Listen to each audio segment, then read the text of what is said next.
this before. Because maybe I have said this before. But Jimmy Butler is going to come back from a suspension for the Miami Heat today. I've said this before, right? I'm not just rehashing an old conversation here on the show. No, okay, that's right. Jimmy Butler returning from another suspension today for the Miami Heat. 7-game suspension, came back less than a week into being back from that 7-game suspension. Missed the team flight, another 2 games. He is scheduled to return. The big question is, how will he be utilized? Will he be back into the starting lineup? All we can do is look at what happened the last time we were in this situation. And when Jimmy Butler came back from the 7-game suspension, he was put right back into the starting lineup like nothing happened. Now, that's got to be awkward and weird because something did happen. He was suspended for 7 games, but they just proceeded to march on like nothing was different. Jimmy, you're just back into the lineup. So one could reason that that's going to be the case tonight, that that's going to be the case when Jimmy Butler returns to the Miami Heat. But if he does come back today, if he does come back tonight, if he is playing for the Miami Heat, is that the further proof that we need that the Jimmy Butler thing isn't happening anymore? According to Barry Jackson, Miami Herald, the Heat are willing to be patient in trade talks for Jimmy Butler. What does that mean?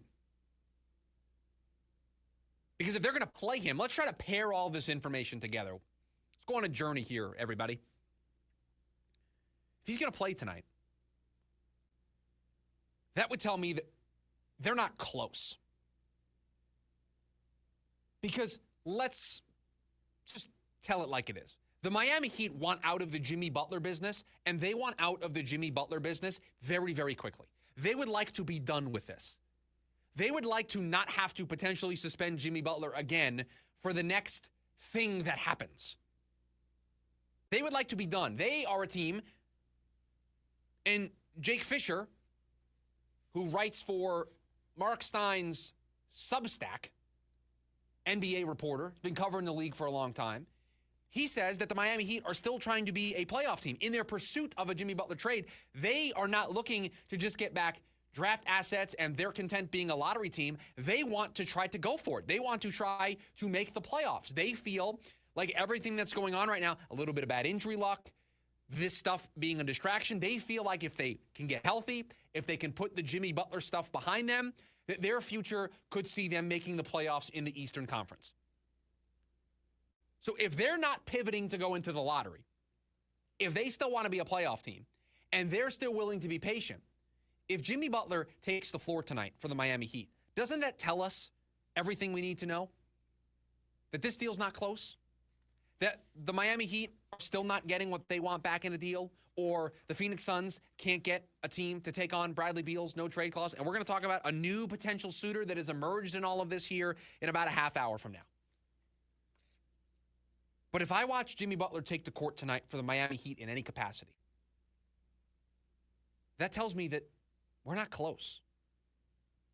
Now, it doesn't take much. Things can change very, very quickly. On a dime, things can be different. But after a 7-game suspension, and after getting suspended again for another 2 games, don't you think the Miami Heat have all the reason in the world to try to expedite this? They had a whole weekend to expedite this. The Phoenix Suns. Think about where we were on Friday. Do you feel like we're any different than where we were on Friday when it comes to Jimmy Butler? Do you feel like we're closer to a move? Do you think we're further away from a move? I feel like we're in the same spot. Now, being in the same spot is also moving further away because time is a factor here. But if the Heat are willing to be patient, they still want to go for it.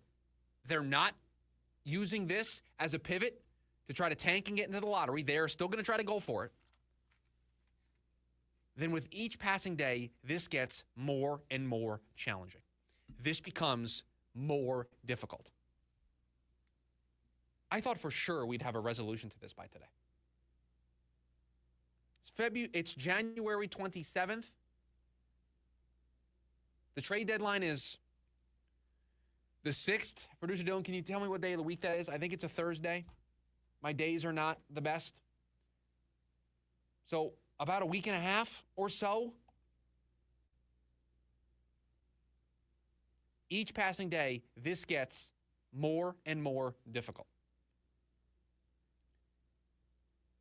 Each passing day that moves us closer to next Thursday's NBA trade deadline. And by the way, if this hasn't happened by then, I think the trade deadline is like 1 o'clock local time. So we're going to be on the air for those last 2 hours. I'm just letting everybody know right now, buckle up. Get the caffeine ready. Because this show is going to feel weird on that day if we're still waiting. If you're on the YouTube stream, I've got a TV back here that has the show logo on. We might just have Twitter up on that screen just so we can just see when stuff happens. Like, that's how crazy next Thursday might be. So if Jimmy Butler takes the floor tonight, if Jimmy Butler plays for the Miami Heat, that tells me they're not close, which means another day is going to pass by. And now we're into Tuesday, and then we're into Wednesday. And then before you know it, it's going to be less than a week out. And I'm here to tell you, the longer this goes, the less these other teams that are helping you, because let's face it, there's a team here that's not getting a whole lot. They're just kind of the helpful party that's going to make this work. And they're going to get something, but they're kind of being invited to the party because they make, a really good salsa, but nobody really likes them. They're just like, we just would like the salsa at the party. That's what the 5th or 4th team is to this trade. We're just going to bring you in to help this, but it's okay. That team might say, you know what, we're good. Or another deal might come up for Jimmy Butler. Or another deal might come up for Bradley Beal. Or, and we'll get to this in about a half hour, another deal might come up for Zach LaVine, who might be the centerpiece to all of this happening now at this point. The closer and closer we get to Thursday, this Thursday, not next Thursday, the closer and closer we get to this Thursday, without this deal happening, the closer and closer we get to the Phoenix Suns letting the trade deadline come and go and not making the big move. Trading the 2031 first and not landing a big fish. Now, one would hope that they have a pivot plan ready to go, and at some point, that pivot plan gets activated, and maybe it is Thursday, maybe it is Friday, maybe it is when we get to the weekend, but at some point, a team is going to remove themselves from this. I forget who the quote can be attributed to, but I saw a quote over the weekend that there are teams that have deals in place, but those deals are being hung up because of the Jimmy Butler thing. At some point, those teams are going to proceed with their activity. That deal that a team basically has agreed to that is being held up by the Jimmy Butler trade rumors, those two teams are going to agree to send that deal off to the commissioner. They're going to execute that deal because they're not going to wait. They're not going to be left holding the bag here at the end. Time is not an asset. We've said the Phoenix Suns are running out of time in terms of the games left on the calendar, the schedule strength, and everything that's in front of them. They also have a time issue when it comes to solving this. They have a time issue when it comes to making this deal happen. Part of me wonders if it was going to happen, it would have happened already. Do we have an update on whether or not Bradley Beal has been asked to waive his no-trade clause yet? Because at every turn, it has been, he has not been asked. He has not been asked. We're not even having that conversation. He's here in Phoenix. No, no, no, no, no. That's always been the answer from his agent. The moment that changes, the moment we hear that he's at least been approached, maybe there's something. There are at least 4 or 5 more twists and turns in this saga before it gets resolved. The next twist will be when the Miami Heat play again, and we get an answer of where Jimmy Butler is in the lineup. But I can't believe that after 2 suspensions, and both suspensions are related to antics from Jimmy Butler, in an effort, a designed effort to get traded, he has been suspended twice for 9 games. And yet, this will be the second time that Jimmy Butler returns to the Miami Heat.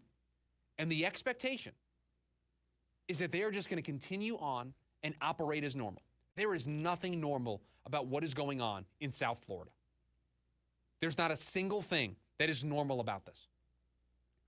And so if he takes the floor tonight, I believe the Miami Heat play tonight. It's either tonight or tomorrow, but I believe it is tonight. When he returns to this team tonight, when they take on the Magic at home, if he plays, what am I supposed to do with that information?